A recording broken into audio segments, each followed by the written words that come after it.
What's up, guys? Straight in today, no intro. This is the upper B variation, so you haven't seen this one yet, but it still starts with lateral raises. So I've got a shoulder injury, and I basically went around the gym, tried every single pressing and shoulder variation. Couldn't overhead press, couldn't incline press. All I could do was lateral raises pain-free, flat machine press pain-free, and the other exercise I'm gonna do today is a reverse grip Smith press pain-free. So yeah, that's why I'm always starting with lateral raises, and you won't see me doing any shoulder pressing or incline pressing at the moment. But yeah, we're just gonna warm up, go through the usual, which is super light warm up with loads of reps, and then just pyramid our way up in weight, so getting heavier in weight, and then less reps, pyramid down in the reps. So we never waste too much energy. When it's really light, we do a lot of reps, and when the warm-ups are heavy, we do like 1 or 2 reps. So we get ready for the working weight load without doing a ton of reps and wasting any energy, which is especially important when we're getting into prep, and energy is hard to come by. We're about 14 weeks out now, and actually still feel okay. Energy is okay right now.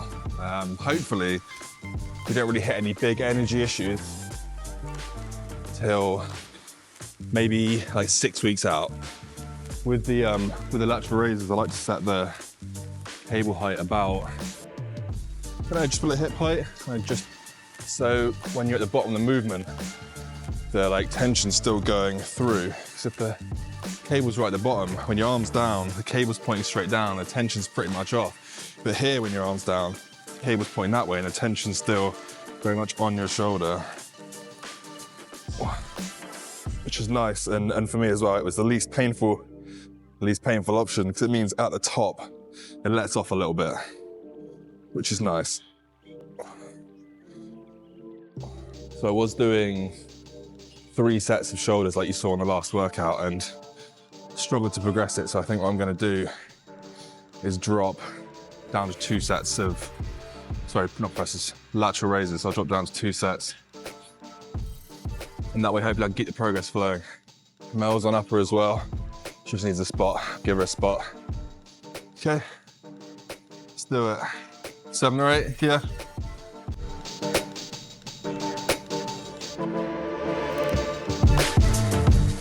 Yep, let's go.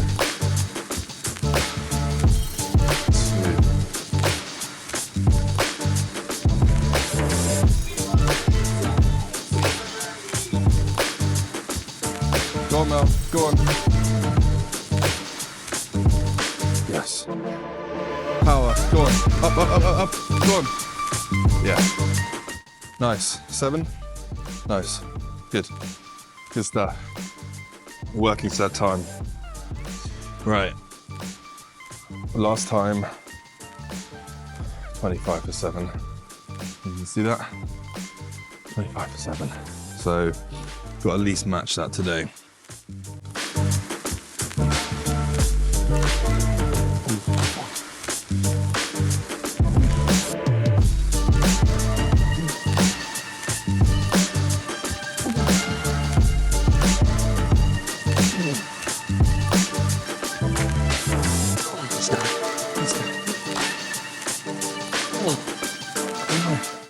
But hey, progressed it. Good. Yeah. Drop it down by 5 kilos. From 25 down to 20. Oh, got 10 on it last time. So, see what we can do, eh?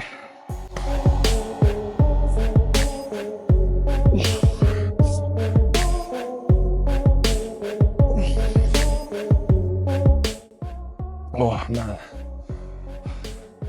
our second set, barely got the 10th. Good first set there. So this is a bit of a weird one. This is the reverse grip press, and like a slight incline. Felt better than flat for my shoulder. I'm not saying it's the best chest exercise in the world, I'm saying it's the one I can do without pain in my shoulder. But yeah, let's see if we can get it set up. Is that one too high? There we go. Slight incline.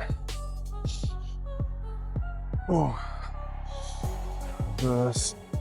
So yeah, a bit weird looking, but wow, that's it. Wow, it does feel good. And yeah, it's quite upper chest actually, just the way the kind of your chest stretches around your rib cage and with your arms quite low. It's a nice one. The only trouble with this one is you got to risk it all on the re-rack. Your hands are reverse grip and you got to rack it that way, so you've got to rack it where you like literally let go of it. So I need Mel to spot me on the working sets, but I'll do this as a warm-up and you'll see what I mean. It's sketchy. Nice, and then right, last time we got 80 for 8. I'm gonna put some biscuits on to make it 80, 82 and a half. See if we can get 8 again.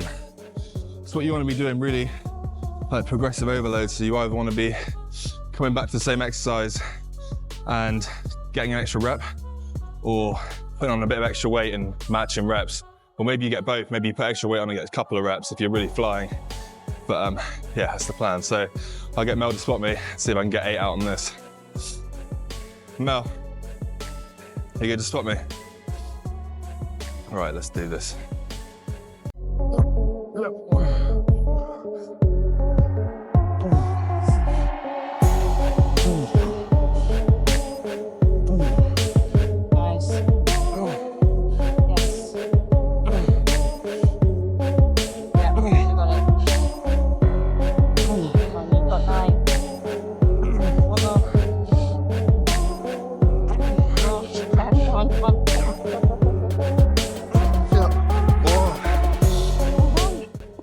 Don't know what happened then. Yeah. Oh, that was good. That was mega. Yes. That was Easy. extra weight. 2 extra reps. 2 extra reps, yeah. Oh. One thing I will say though is actually, I haven't been doing this exercise that long. So there's probably still some like just skill-based neurological progression going on. It's not all strength progression potentially. Just getting better at the movement. So that might be some of that going on. It's probably not pure strength. I'm really happy with that because we've been in a deficit for like 6 weeks. And yeah, still hitting PRs. So hopefully strength holds for a bit longer, then we don't really lose any strength till we're much closer to the show, which is ideal. Because yeah, it's just nice to know the muscle's still there. Like if you're moving the weight, you're not losing muscle, which is just a nice thing to know. Oh.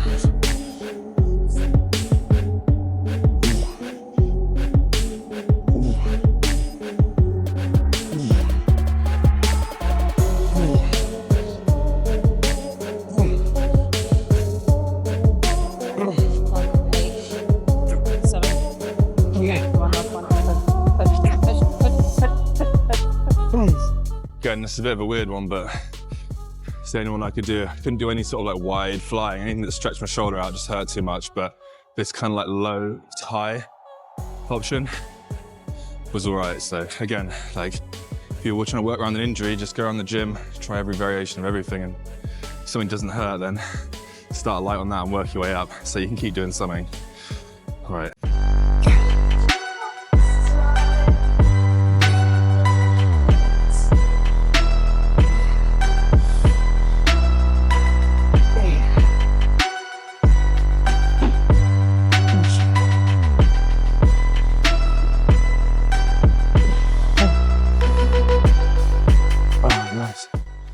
Flying today. 8 sub reps on that. It's really good. I know I keep banging on about it, but like, how do you know if you're losing muscle in a fat loss phase on a cut? Well, what's your strength doing? Like, if your strength's holding and your form's just the same and the muscle's still there, and that's why it's so important to track your lifts. So either you're using a logbook or an app like I'm using WOTIF, so you know exactly where your strength is, because yeah, strength's there, your muscle's there. You don't have to worry. You don't have to guess anything. It takes the guesswork out of it. It's use the data. So yeah, track your lifts. You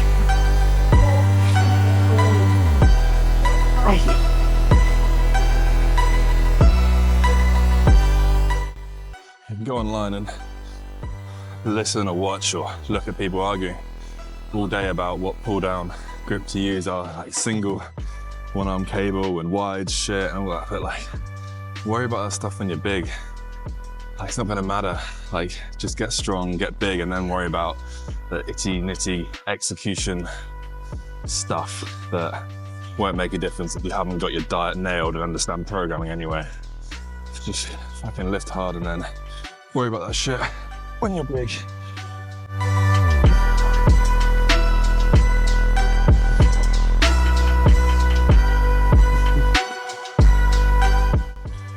So I'm not saying the form isn't important, I'm just saying intensity, execution, really important. Programming, understanding how to progress and recover, and what's a good volume, what's a good frequency for you. That isn't some secret answer online somewhere. You gotta just figure it out, put in the reps, log the data and figure it out for yourself.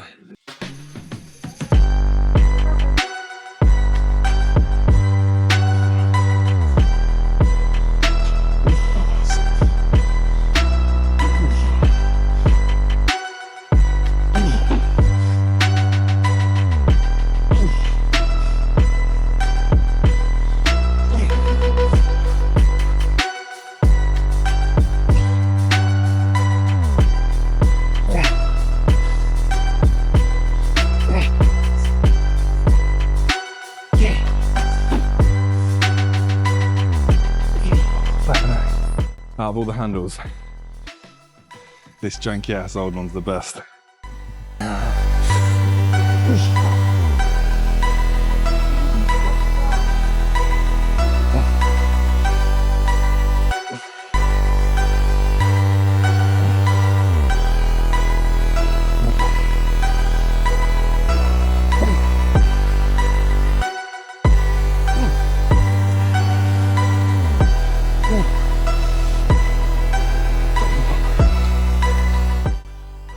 Last set for back. 2 pull downs, 2 rows. Biceps I do on leg day, the beginning before legs.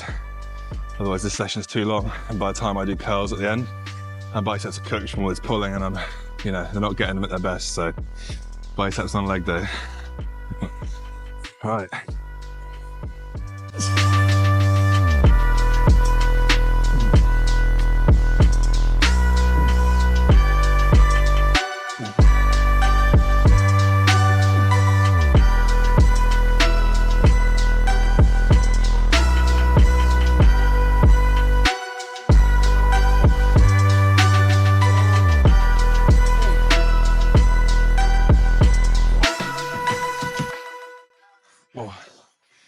Ideally at this point, I shouldn't really go for like really grindy reps. Like kind of saw then, like I got halfway down, I just, rather than trying to grind it out for 4 seconds, just let it go. Otherwise you just waste a load of energy. So yeah, especially in prep when, like I said, energy is low. Can't afford to waste it on stuff like that. Tricep push down, so I can't do it quite with the straight bar. It hurts my elbows more. This easy bar thing be much nicer on my elbows, so stick with that. Got 75 for 10 last time. Let's try a set on 80.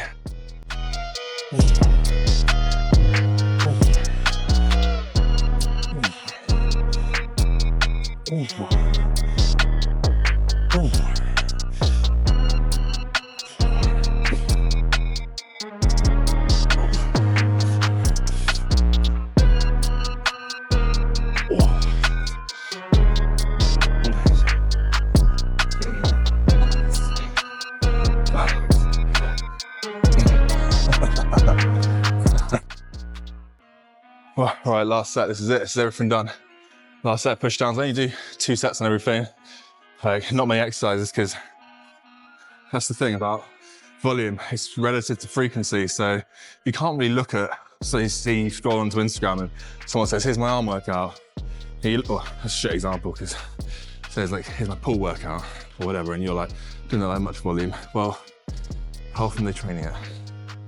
Like, if that's once a week, might not be much, but if they're doing it every 3 days, then it might be quite a lot. It's always relative to frequency. So yeah, bear that in mind. Okay, last set. Same weight because we washed out a load last time.